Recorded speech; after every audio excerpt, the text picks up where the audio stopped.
Uh, We're live. Happy New Year. Happy New Year, Jonathan. Happy New Year. How's your first day of 2023 Yeah, it been? was kind of a busy day. Kind of a busy day. Got Not what started you late though. yeah, not what you expected for New Year's Day, huh? Yeah. Kind of a busy day. We're kind of breaking tradition today. I grew up in Eastern Pennsylvania, and pork and sauerkraut was because it was Dutch country, Pennsylvania Dutch country. So that's what I grew up on, and we had planned that today. But our new neighbors invited us to a shrimp boil, so we're going to change traditions for 2023. It was always the tradition. I'm not superstitious, but tradition to bring in prosperity. You eat a certain meal. I know when we moved to Texas, South Texas, back in early 2000s, it was black eyed peas. So cornbread, black eyed peas, different traditions. However, you're spending today, I saw some people were out hiking. Some people were doing special things with their families today. So, whatever it is that you're doing to celebrate, I hope that you're having a great time doing it. We're doing the 12 days of Christmas. We're all the way to day 8. So we have 4 more days after today to finish out the 12 days of Christmas. And what I like today, if you see the blog, so go to sententiagamification.com/blog, you'll see a link to an organization that calculates the cost of the 12 days of Christmas in today's dollars. So 8 maids of milking if you're in a state that pays the federal minimum wage would cost you a grand total of $58 to get 8 maids of milking at minimum wage. So that hasn't changed in well over a couple decades. So my question is it time to raise the minimum wage? You can get 8 maids of milking for $58. I don't know. But the whole idea with 8 maids of milking, it has a really neat background for us because Jonathan actually was at a boarding school in high school, and part of attending the school was a work study program. Yeah. So they believed strongly in the principle of students working and learning life skills. So Jonathan got to work on a dairy farm. Yep. Did you learn a lot of life skills there? Yep. And well, I don't use them now, but I'm not a farmer. But it's the last time I drank milk. I'll tell you that. It's really hard to look a glass of milk in the eye. Might be more detailed than we want. But the title of today's blog was What Can You Learn from Milking a Cow? And more so than just milking a cow, but the whole idea of what Jonathan does remember from his studies in high school and what he's long since forgotten. And then, of course, his research that he brings to us at Sententia about movement and learning, and how not only do we retain it longer, but we actually are more creative when we bring movement in. So Jonathan gave a fantastic, unfortunately, these were not recorded at Camp GameCon in Orlando, which was Austin. In Austin, yeah. Camp GameCon in Austin last fall. And his was, I think, the overall considered like everyone's favorite session. And I said, can you reproduce that? He said, no, I don't know. I said, do you have a copy of it? He said, no. I said, where are your notes? He goes, it's all up here. So anyhow, I'm going to put him on the spot. But let's talk about movement and learning and what your research has shown you. And let's talk about that. Yeah, there's some fascinating research. So I'll recommend this book, The Extended Mind. By well, it's backwards. Annie Murphy. Annie Murphy. Annie Murphy works out okay on the screen. Annie Murphy Paul, The Extended Mind. Okay. Yeah, and so this comes from a treatise called The Extended Mind from the 1970s. I think it's 1972.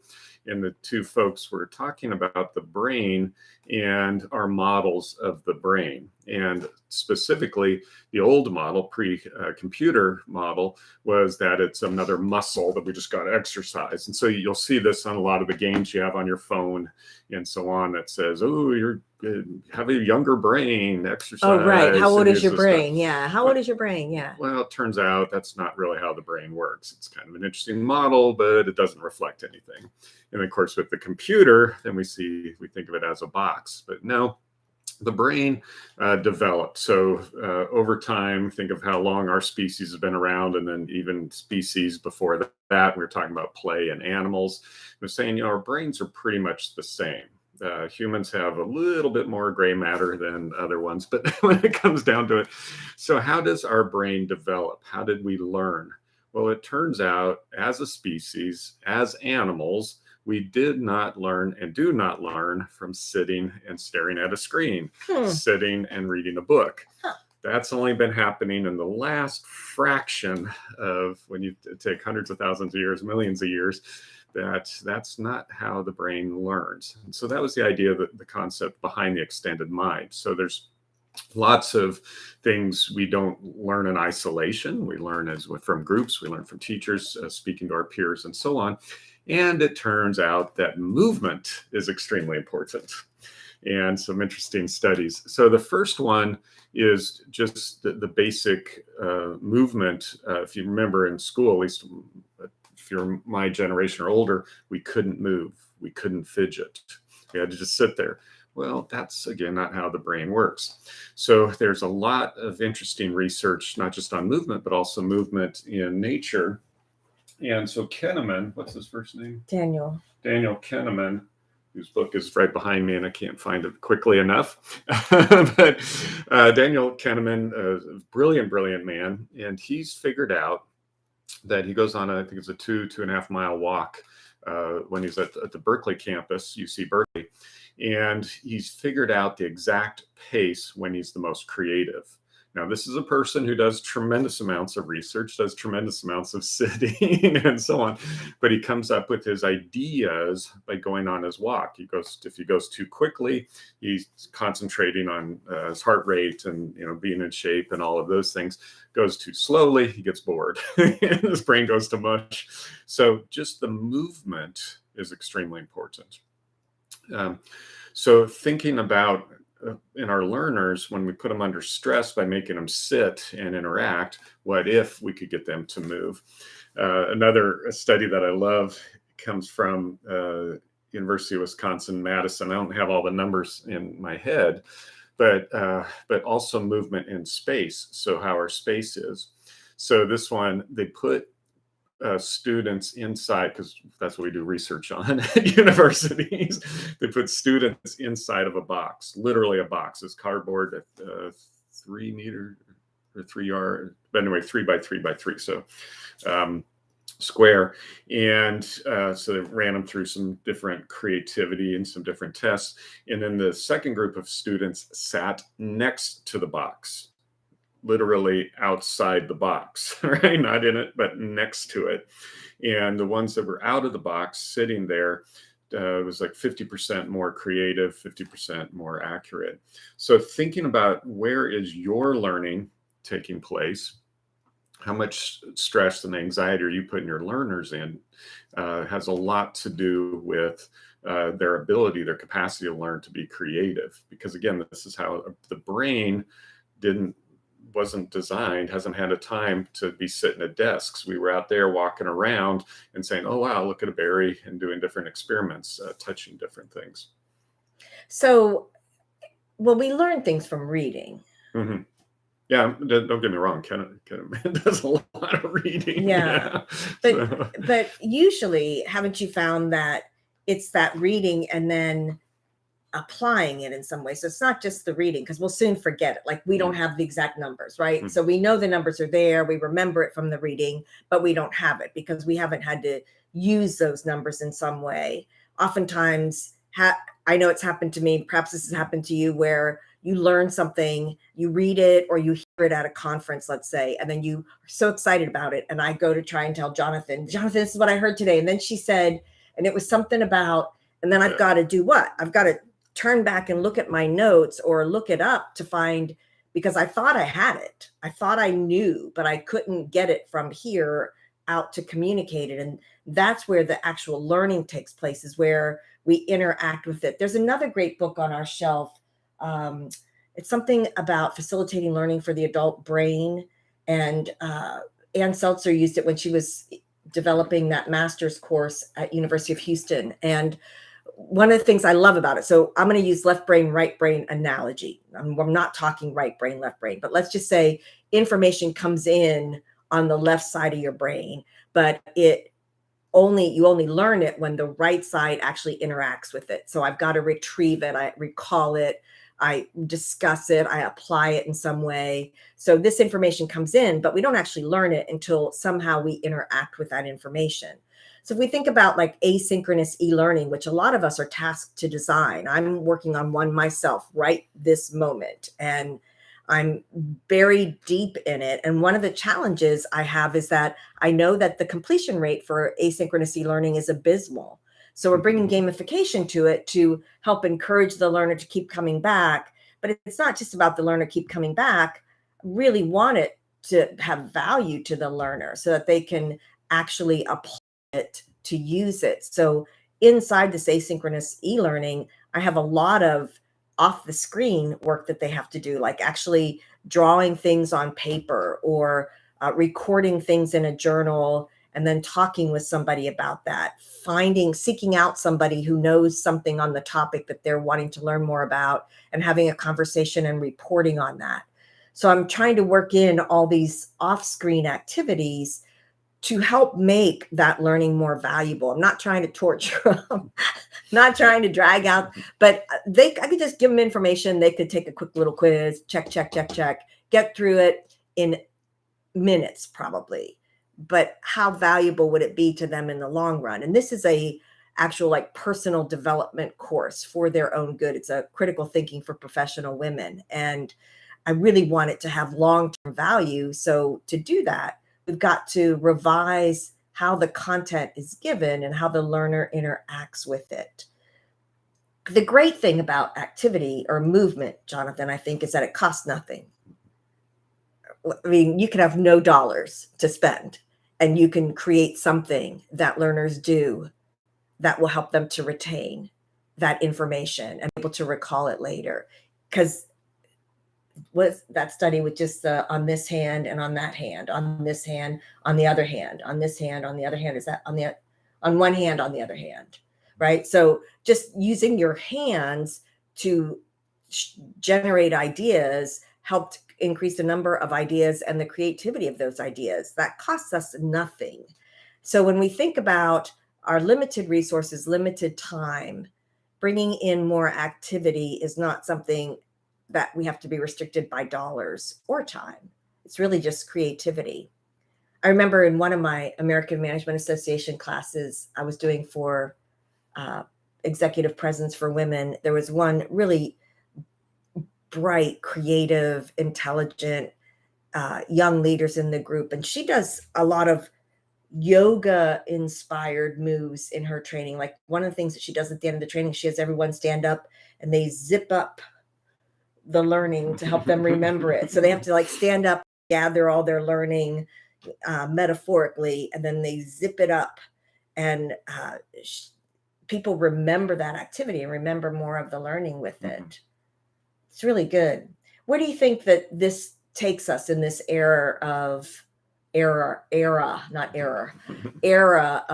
asynchronous, fast as we can, micro learning? Well, the main thing to realize is that we need to encourage them, the learner, to move during the learning if they're going to retain. There's another study with fMRIs, listening to a story and then looking at the brain and then testing memory afterwards. And then now this is an fMRI, so they can't move around. But the ones who were told to just move their fingers, or I think it was rhythmically moving their fingers like this, were able to recall tremendous amounts more information. Now, the reason, like I said, they can't be moving inside the fMRI because you don't get a good reading, but their hands are outside the machine or outside of what's being studied. And so again, encouraging the one thing that I think would be interesting, which I haven't found research on it, is what if instead of me moving, my avatar's moving? So what would that look like? How do you mean? Through the screen. So if we, like in a game, will we be remembering if our avatar is moving through a territory? And that would be interesting, but I don't know if anyone studied it. Yeah. So can we? Well, you wonder. Could we have game-based learning and movement is still happening, but our body isn't. So Yeah. that would be one of those Star Trek type things. We're stuck in a hologram or something. So, Fascinating. yeah. Because, like I know probably like me, any number of people who played sports in high school, let's just say, and they remember that fourth down when they were on the 5th-yard line and the play was fumbled or it was intercepted or whatever happened. I mean, this is like 40 years later and they can still remember vividly each one of those plays. But could they remember those from Madden football? Yeah, it'd be interesting. Yeah. So, and then the other thing I want to mention, because this has the biggest impact in this new environment that we're in, is because Monica's talking about gestures, and I'll come back because that's an interesting study. But this other study was looking at gestures as instructors. So the instructor, so you looking at me right now, and so they took the exact same videotaped lecture and had one group was doing a wide shot, and then the other group, then they cut in, they focused in on the instructor, so you could not see the gestures. So the gestures would be off camera down here. And again, the students who were able to watch the gestures did tremendously better in recall tests. So just a straight test, they were able to recall tremendously more, significantly more of the information that happened during the lecture.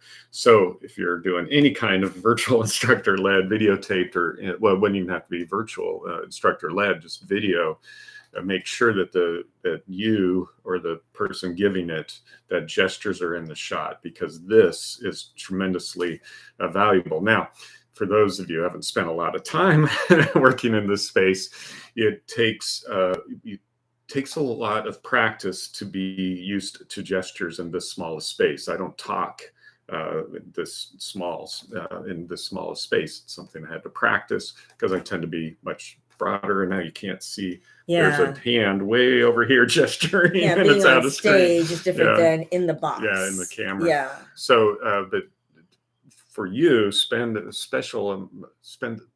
attention to making sure the gestures are there, especially if it's not what you naturally do when you're speaking, like this one over here. Naturally, gestures. Well, I like to use gestures to like reinforce, like when we talk about the motivators, they're all on one plane. So it's just like, do I have less or more of that? Like I can remember that because of the gesture. And I think that helps people who are watching to remember, okay, that's all one plane. It just depends on how much or how little of it I actually have. So I've always used a lot of gestures, but I guess that's because I thought I was going to be a second grade teacher also. So Yeah. It's always been a part of my teaching style. So we've got a lot of movement coming up in the last 4 days. We've got drummers drumming, pipers piping, lords a leaping, and ladies dancing. So there'll be a lot more discussion on this movement. And of course, we'd love to hear your ideas. In the live stream, it's different than Zoom because we can't interact and chat quite as easily, but we are always open to your ideas. So you can comment there on the platform where you can see the comment section. You can write any ideas or questions you have there, and we're happy to, we'll get in there. We'll see you've commented and we can reply to you. We can answer. And if you have specific questions that you need some resources on, we can dig those up for you and help you to target in on those resources that you need for your learning programs. So this is exciting. Who knew that all that milking would carry forward? There's a special technique for the cows that were on antibiotics. Yeah, antibiotics. We had to milk them essentially into the ground. They can't go into the regular milking. So you're supply. just caring for the cow at that point too. Yeah, because they're on antibiotics. Yeah. So. Oh, Jonathan doesn't drink any milk now after that experience. But most of us, of course, have probably not done milking a cow, but we've done other things that at the time we were learning it, we think, how will I ever use this? And you may not use that specific skill set, but everything, haven't you found that? Everything ties together. There's a time when you think, oh, I know about this because I had a similar experience or I did something like that. So that's good. Anything else we want to talk about today with the idea of 8 maids of milk and other than we Yeah. need to increase the minimum wage. Yeah. And to take it back to the thing about gestures, why it's so powerful is because this was our first language. Mm. Uh, before we could speak, we were moving our hands around and pointing to what we wanted. My great niece. Great niece, they actually taught her sign language. And so not only was she able to say she wants more of something, she was able to also express her feelings with signing long before she had this part of her mouth had developed that. So, and so much so that when researchers study us learning something, our hand gestures will get it before our mouth does. And so they can actually show that the gestures, when we're learning something, our gestures go out of line with when we're talking. So if we're talking like this, and so I think we have time for this story. This is an interesting example. So let's say you believe that the capital of Illinois is Chicago. And I tell you, no, it isn't. In fact, it's Springfield. And you say, no, it isn't. And I say, well, here, let me pull out a map. And then what you will do is you'll keep saying, no, it isn't. I know it is Chicago. Meanwhile, your finger reaches down, touches Springfield. So your hands will understand that it's Springfield before this part of the language part of your brain does. And then finally go, oh, and then now your gestures are in line. So researchers are able to watch students learning, and we'll see that the gestures understand the new information sooner than their language center does. So it's that's again the importance of gesture. So if you can get your students to have gestures, like the study Monica was talking about, on the one hand, they had students come up with creative ideas for the use of this building, and the students would go have this idea and this idea and this idea, and they'd rotate their hands like that. It's 50% more, I think it was, new ideas roughly, and then of those were judged to be 80% more valuable than the folks who had to keep their hands still. So lots of stuff out there. Yeah. So. And for those of you who feel really self-conscious about using your hands, that's a plus, right? We have our certified facilitators who have to send us video of them presenting information because they teach our level 1, our gamification surveyor. So they've got to send us not 8 hours, but just 20, 30 minutes of them actually facilitating. And sometimes they get so nervous and they'll pre-call it. They'll say, well, I think I had a few too many gestures in there. So Jonathan will bring up his gesture statistics to help them to feel better about, well, it's probably a good thing that you were using gestures. So we just have to, depending on the genre, the medium that we're using to facilitate, they might just need to look differently than they would. So like on a stage, Jonathan takes the whole stage. On a video, he's got to make sure he stays in the box. So, and he's tall, big, so it's a lot more difficult for him than for little old me. So that's all good. What I want us to think about as we're doing these 12 days of Christmas is that there's always something different we can be doing. There's ways we've always done things, and a lot of those are tried and proven. And I'm in no way saying it's time to kick those out. But if what we're getting is not what we need any longer, then it's time for us to start looking at, well, what might we do differently? Because we get into that trap of doing it the way we've always done it. And then we get frustrated because we're not getting the outcome that we need. And we'll even talk to somebody and we'll be like, I don't know why this keeps happening. And it keeps happening because we haven't changed what we're doing, right? So we have to think about what we're going to do differently. And as much as I like processes, I am a process lover. Ask anyone who knows me, I'm going to say we should make a process for that. There should be a process for that. I'm a process lover, but processes can also be traps, because once we start working the process, we're not looking at what else is out there that we might be doing. And so if what you're trying isn't working for you any longer, it's not time to ditch the whole process, but it's time to look at what else might we do. And bringing in some simple movement, even into your asynchronous e-learning, might be just the trick that you need to make sure that you get those completion rates up, and not just the completion rate. It's not just about them completing, but if we have learners in our corporations, in our institutions, that we're requiring them to take some kind of training, they better need that training for something. And if they need that training for something, then it must mean that they need to know it. So it's not just about them completing the course, but them being able to apply it and change behaviors, whatever those behaviors need to look like. Not that something's wrong, but perhaps something's not working anymore. So what can we do to help our learners? That's my job. That's your job. So what can we do to make sure that's happening? Did I do good with the gestures there, Jonathan? Yep. My job, your job. Okay. But I should use 2 fingers, so I'm not pointing at you. My job, your job. 3 fingers. Yeah. All right.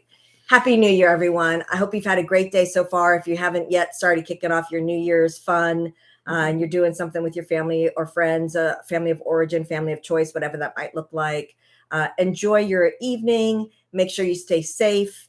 Make good choices, and we'll see you again tomorrow. We'll be on the 9th day of Christmas, which is 9 ladies dancing. Ladies dancing. Okay. Yeah, 9 There's ladies. no alliteration. It's 12 drummers drumming, 11 pipers piping, 10 lords a leaping, 9 ladies dancing. No alliteration.